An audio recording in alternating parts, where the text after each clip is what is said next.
What's up, everybody? Welcome to this week's edition of Loop Live. Glad that you joined us.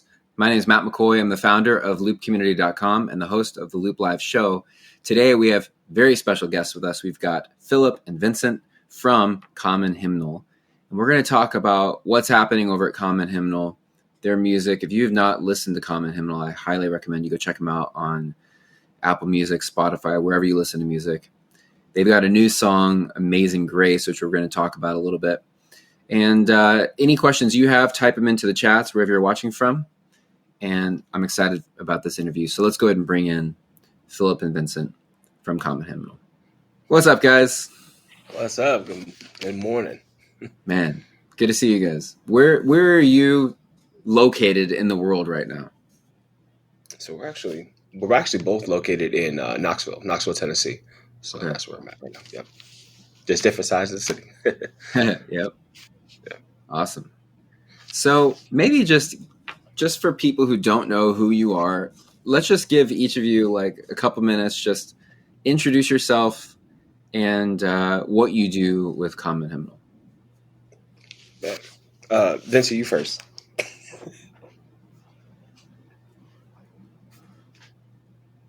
Vincent first. You want to go, Vincent? Yeah. Are you? Well, you might be muted, bro. All right, Phillip. How about you go first? Yeah, I'll go. So my name is Phillip Joubert. I am a writer with Common Hymnal. I've been writing music and pursuing artistry since I was about 19. I'm in my early 30s now. So really grateful for the journey, really grateful for the community of artists and creatives that God has put me around. And really happy to be here today. That's awesome. Yeah. And my name is Vincent Charlow, and I am a producer, songwriter, among other things, music-wise, a musician. And I've been involved with Common Hymnal in those capacities for 3 years now. That's awesome. How long has Common Hymnal been around? Do you guys know?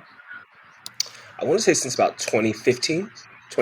I came on board 2019. I think Vincent came on 2020. Cool. Yeah. So tell us your guys' story, like individually. Like, how did you get started with music? Oh, that's a good one. I think we can both speak to growing up as church musicians. I played guitar, bass, drums, and whatever they had lying in the closet at the church. Yep. And I would just be present for any Sunday gathering that they needed a musician, and that led to me working with other church musicians in the Bahamas. That's where I'm from originally. So I grew up playing in the church in the Bahamas, and that led to learning production in various capacities, which led to me to where I'm at today, writing and doing all these amazing things. That's awesome. What about you, Phillip? Yeah, so I'm also very much so a born and raised church kid. I was a 6 to 7 days a week in church. So growing up in the 90s especially, I was heavily influenced by gospel music. I started as a drummer, and I didn't get into like playing keys or doing my own thing until I got into my late teens, like 19, 20. Yeah. And I never thought I would be an artist, but there were things that kept happening in my life that kind of pushed me in the direction of artistry. And then mind you, like I said, I grew up in a very church environment. So I was not allowed to listen to anything that wasn't, Christian, anything like that. And so when I started rapping around 19, it was very much so like a God thing. Because I don't come from that at all. But God has given me a lot of really unique opportunities to be introduced to and involved with a lot of different types of music, whether that's going all the way back to marching band and jazz band and concert music, or we're talking about rap music and gospel and rock and all kinds of different stuff. Those are, I just grabbed from a million different influences, and God has opened the doors to make it make sense. Yeah, it's awesome. So you guys are both a part of Common Hymnal. For people who are watching this and have no idea who Common Hymnal is, never even heard of it before, can you guys just speak into what is Common Hymnal? What's some of the work you guys are doing? And then maybe share just like what the experience has been like. So what is Common Hymnal? Let's just start there. Like what is it? Yeah, I'll start, and then Vincent, if I'm missing something, hit me up, man. Sure. So I would say Common Hymnal is two things.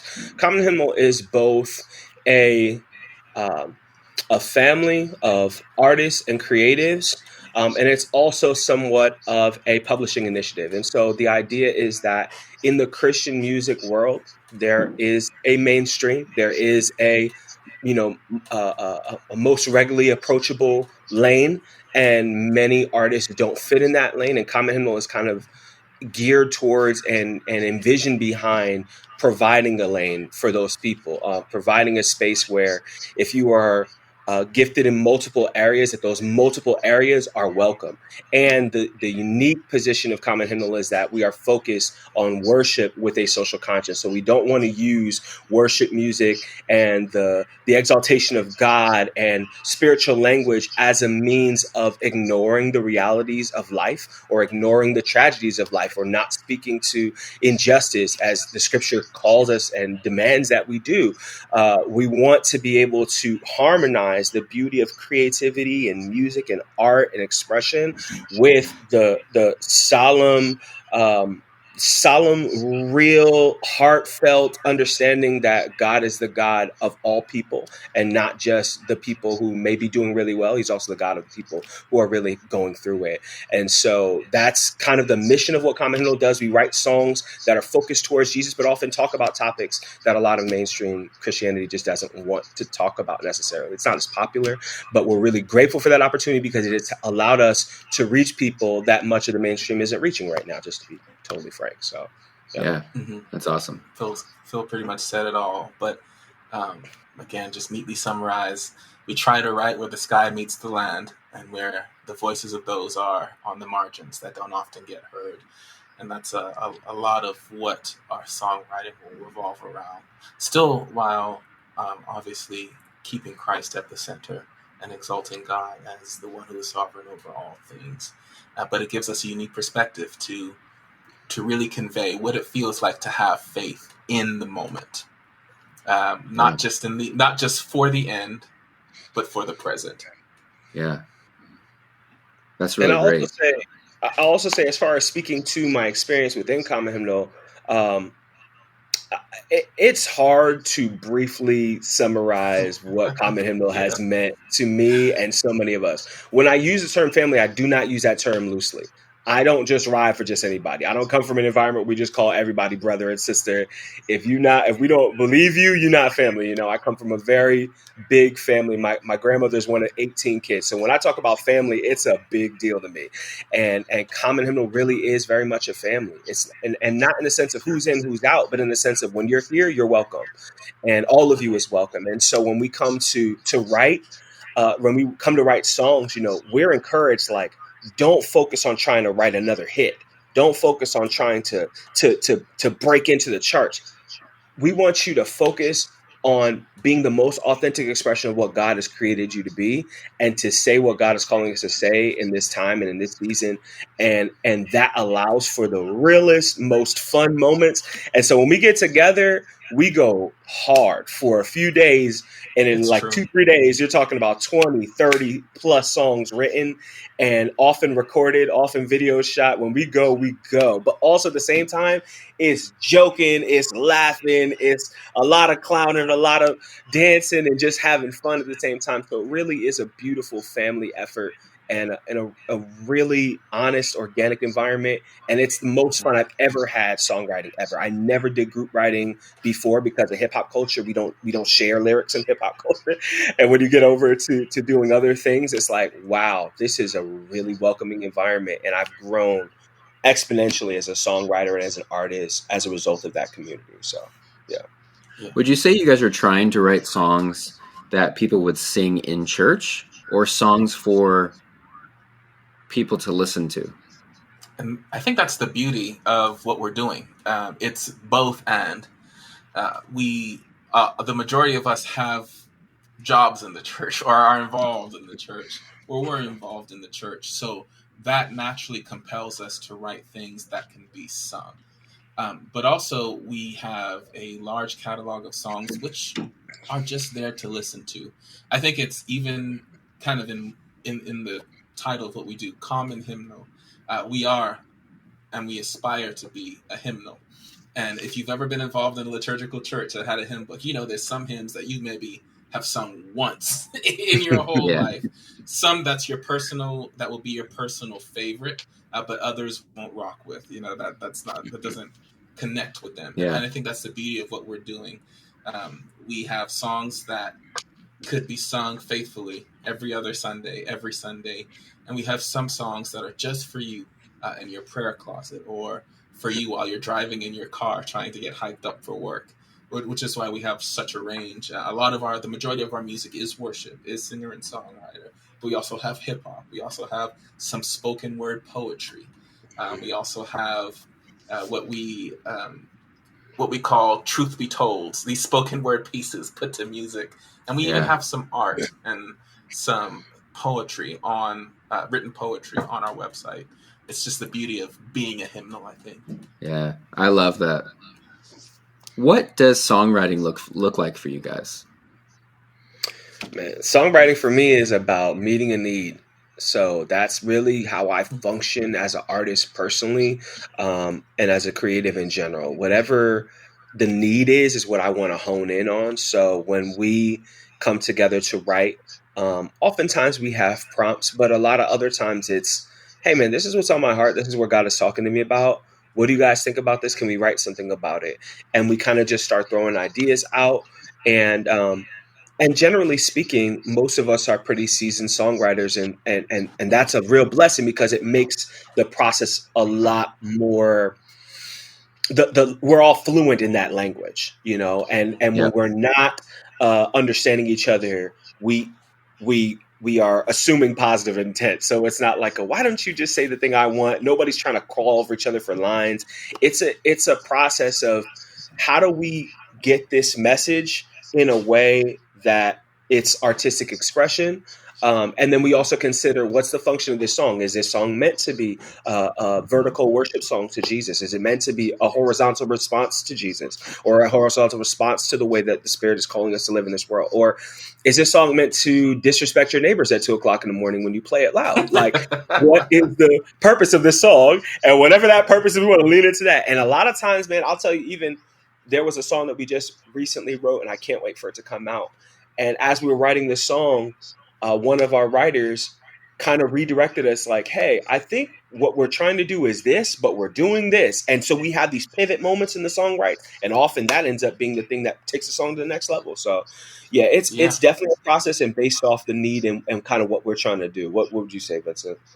Yeah, I would say, I would echo what you said, but also say that it's not just about the intent, it's also about the story and the narrative. And I think that's where the beauty of all of our contributors being together in the same place starts to just come forth. Because I'm more of a storyteller when I write. I try to hone in on what the narrative is, and I surrender my heart and my thoughts to that story and try to just drum up the language that we need. But other people are very intent focused. So going back to our last writing camp in Nashville a few weeks ago, we were writing a song based on the idea of Jubilee. And what does that look like? I had a lot of imagery in my head about what that might have been. And someone else said, well, what is it's like a metaphor, like a withered tree or like a child with their face against the window pane waiting for their father to come home. Yeah. When you have these worlds meet, I think the narrative and the intent all start to come together and inform the songs that we're writing. And I think that kind of really captures the experience of what it's like, not just as individuals to write, but as a group to get together and say, what does the song want? Right. And then listen to the Spirit within you, listen to the hearts around you, and all of a sudden things start to just boom from the soil. Yeah. Let's talk a little bit about Amazing Grace. So you guys released this version of Amazing Grace. I've listened to it. It's killer. Tell us the story about this, because I feel like it takes some guts, to take Amazing Grace and make a version of it. What do you guys tell us the story behind that song? And How you Before guys? you tell the actual story, Phil, Yeah. I just want to say it was one of the most amazing moments of 2021 to sit in a office in Chattanooga, Tennessee, and write with four other beautiful souls. We were tasked with for the is it the 250th anniversary Yeah, of Amazing 250. Grace? For the Yeah. 250th anniversary of Amazing Grace, with doing something with it that harkens to its origins. And with that, I'm gonna let Phil tell the story. He tells it so well. Sure. Yeah. So, for those who don't know, who might be watching this, and you may be familiar yourself, Amazing Grace was written by a man who was a former slave owner, and so he wrote it kind of out of conviction and out of recognizing like his real need for God. He wrestled with what that looked like through his life, in a climate where the owning of slaves is a normal thing in society, and yet as a believer, he's finding himself conflicted. And it took time in that process, and he ends up writing this beautiful song. And so, he writes this song connected to a community of people, and the community of people that he was connected to often is not connected to the versions of Amazing Grace that are most prominent today, if we're just going to be honest. And so in light of that, it's like, how do we connect this timeless song to the time we're in right now? How do we reflect it in a way that's authentic to our culture as songwriters? We were all of us who wrote are all Black songwriters who were influenced by the Black church in one way or another, and so that gospel sound is coming from an authentic place. It's not coming from like, how do we impose the gospel sound on this? It's like, it's actually, how do we authentically represent ourselves in this way? And then also when we got to rewriting some of the verses, it's like, what can we say that really honors the legacy of this song, but then also kind of takes that message into now? And so that's what that process was. And I gotta give a big shout out to my man Marvin Huggins, my man DJ Griffin, and my brother Nabil Ince, who were the other writers and producers on the record.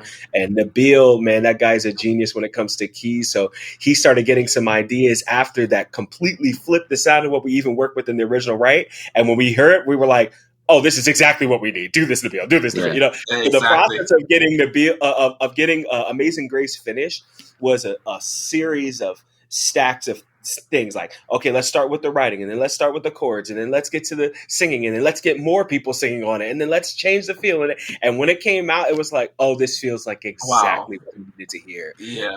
So it's. I mean, I am like an honored guest on the ride with that song. Like, I know I was in the room, and I know we wrote on it and everything, but that thing does not feel mine. It does not feel like it belongs to me or Vincent Ray. It is a gift from God to us that we got to give to the world, and I'm really glad. The spirit in the room during the write was incredible. I would say there are a few moments I can point to where I could feel that the Spirit of God was tangibly, palpably present in the room. And that was one of those. We finished the song right. It happened very unexpectedly how we just started writing. At the end of it, we all felt at peace and on one accord. And of course, Phil said there was an evolution to the song. I'll tell you, the text message threads of changes and what we should do here were wild. But I'm very thankful to Common Hymnal and the beautiful souls that contribute, including Brother DJ, Brother Marv, and Brother Nabil, who really helped to make this song be and evolve into what it is today. Yeah, it's awesome. I love the time signature. It's in 4/4, right? Yeah. Which is unique. And then the bridge that you guys added. So we actually have all the multi-track stems for sale on Loop Community. So if people wanted to do that song in live performance, we have all the stems for it. Love it. Highly recommend you guys go check out. Listen to that song. It's such a cool version of that. Thanks for telling that story. So, what are you guys seeing right now in music for the church, or like in Christian music? Like what's God doing? I would say that it can be wrapped up in the scripture that God is close to the brokenhearted. We are in an age of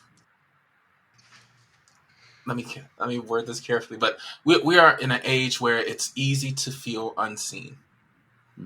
There are a flood of influencers and powers that are hungry to define who you are for you and define what your life should be. And we sometimes forget that you hear the wind coming, but you do not know where it's going afterwards. And so it is with the Spirit of God, that God often moves in ways that we cannot understand and won't understand it until we say it retrospectively, oh, that's what was going on at that time. Yeah. And I think we're in a place in life where the Spirit is moving hearts, not just individually, but hearts en masse, peoples, to pay attention to what's going on at the margins. I would say that the Spirit of God speaks most clearly through those who are often unseen and often unheard. So when you hear the unique sounds of worship music coming out today, when you have groups like Common Hymnal that are giving voices to those individuals, those peoples, those stories that aren't being told, is where you'll see what's going on with Christian music and where it will be going. So I imagine in the next decade, 2 decades, a lot of music and Christian music will shift towards that. To what I found in Malcolm Duplessis called group sports, where we really come together and try to hear the stories that God is wanting to tell through his people, those seen, unseen, heard, and unheard, planted and some out of the soil. That's where God is moving in this mysterious way. Yeah, I would also just tag on and say I see God moving heavily in Christian music right now, actually. But I don't think God is moving the way that we're used to seeing God move. And so I've gotten old enough now to live through a few eras of music that's coming from the church. And I am one of those people. I'm still a big champion of the church personally. I love the church. I love the church like as an institution. When it's done right, I love it. Like I love the music that comes from believers in Jesus. I think the sound of people singing to Jesus in a room and the Spirit breaking out in a room, meeting, that sound is like nothing else you can find anywhere.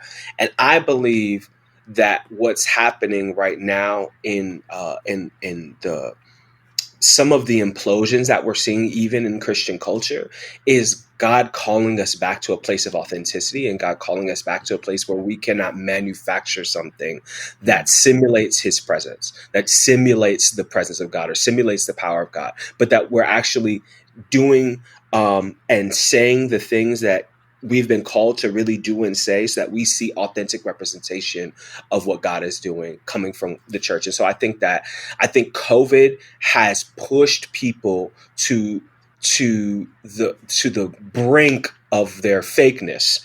I think if we are going to be fake and we are going to be all put together, that COVID has really pushed it to like, are we going to really still do that? Like I found that in the heat of quarantine, it was hard to find music that came from the church that felt like it could speak to our lament. And I think that God is calling us back to a place where we honor lament, where we don't hide from the tears anymore, where we don't hide from, hey, God, we lost a lot of people over the last couple of years, like a lot of people who were close to us that we didn't expect to lose.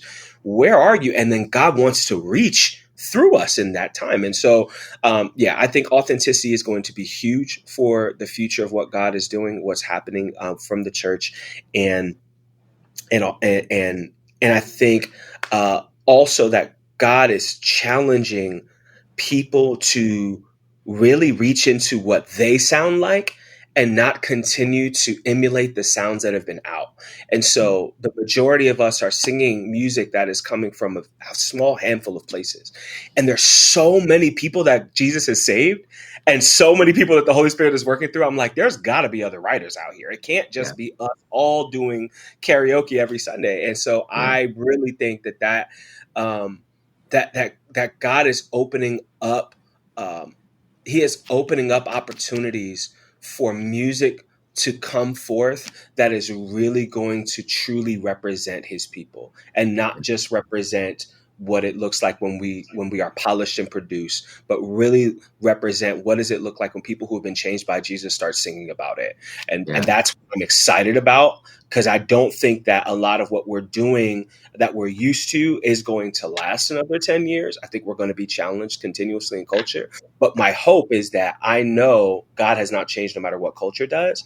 And so God's going to continue to raise up voices who are going to sing what he's saying to sing, and not just sing what is going to get them charting.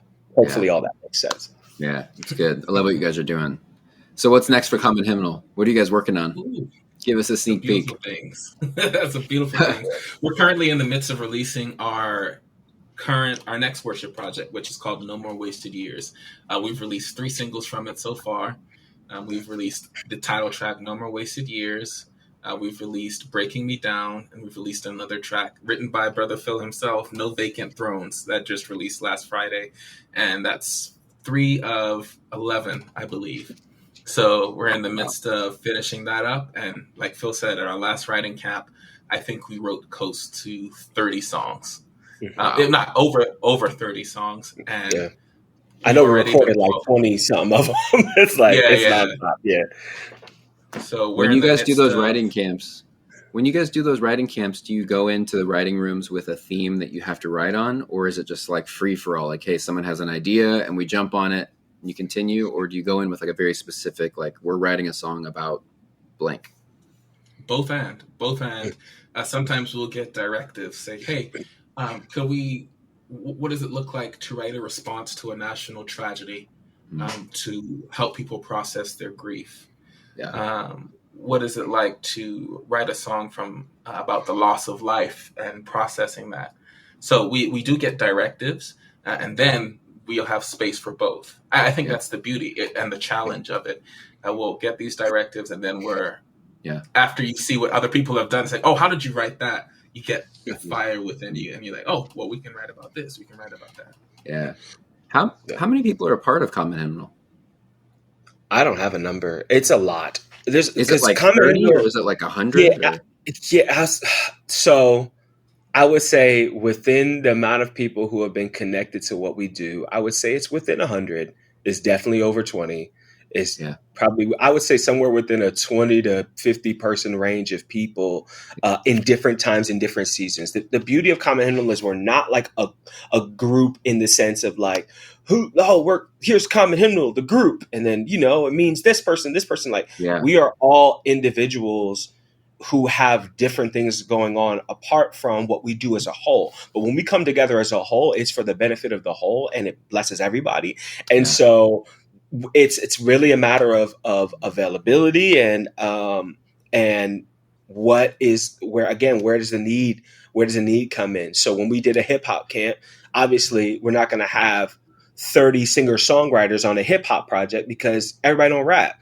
But we'll get the ones that rap and we'll get the ones that produce and bring them in here and then just let them do them, So there's a number of us, and it's international. God has been really kind and blessed us with people from all over the place. We have Africans involved. We have Swedes involved. We have Asians involved. We have, it's really like a move of people just coming together saying, hey, when I'm here, I'm here. And that's what the beauty of the camps is. So, it's so much fun, man. It's hard to It's easily, if you were to look at all of the things we've ever done as Common Hymnal, all of the content we released, it's easily over 100 to 120 contributors. Those who've been apart for a short season, those who are here for longer seasons, those who just wanted to give a specific piece for use, like Bishop Desmond Tutu's daughter, Nantumbi Tutu, has contributed spoken word pieces to our hymnal, to our collection. So that's an interesting question, because sometimes it's literally someone who just wants to share a spoken word piece and never do anything again, and people who really want to dig in and write over and over and be present over and over.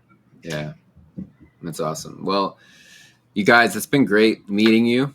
Thanks for taking the time to share about Common Hymnal, and love what you guys are doing. really good music, good songwriting, and needed songs that are really needed for the church and for believers and for anyone, really. These are like really healing songs, I found as I was listening to them. So thank you guys for taking the time. It was nice meeting you both. Thank you so much, man. It blesses us too. Like I enjoy what God is doing through the squad. I'm always happy every time. It's a family reunion whenever we get together, and it's really a joy to have been blessed with the opportunity to be a part of something like this.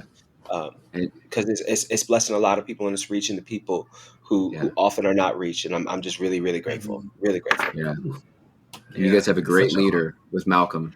Such a good man. Salute the brother. He never wants us to. He never wants to be on camera. He don't need his name in lights. You know what? He can't say that we're talking about him right now, but it's still the truth. God bless you, man. We love you, my brother. That's part of what makes him great. Yeah. Exactly. So, all right, you guys. Nice meeting you. Have a great day, and thanks for joining us. Thank you. Such an honor. Thank you. Take care. All right, guys, thanks for joining us for this Loop Live episode. If you have not listened to Common Hymnal, make sure you go check out their music wherever you listen to music. I would recommend you start with Amazing Grace. And once you've listened to it, if you want to implement it at your church, get the tracks. They're all on Loop Community. Go get the chart at Song Select. And I think you're going to really be blessed by their music. So thanks again to Common Hymnal for joining us for this episode. And make sure you hit the subscribe button to stay tuned for future interviews. Until next time, have a great week. We'll see you soon. Hey, what's up, guys? This is Matt. Thanks so much for listening. Hey, let us know what you thought. Write down in the comments wherever you're listening, watching from, what you thought. Make sure you send us a message. Subscribe to our channel, YouTube, Facebook, and stay tuned for more from Loop Community.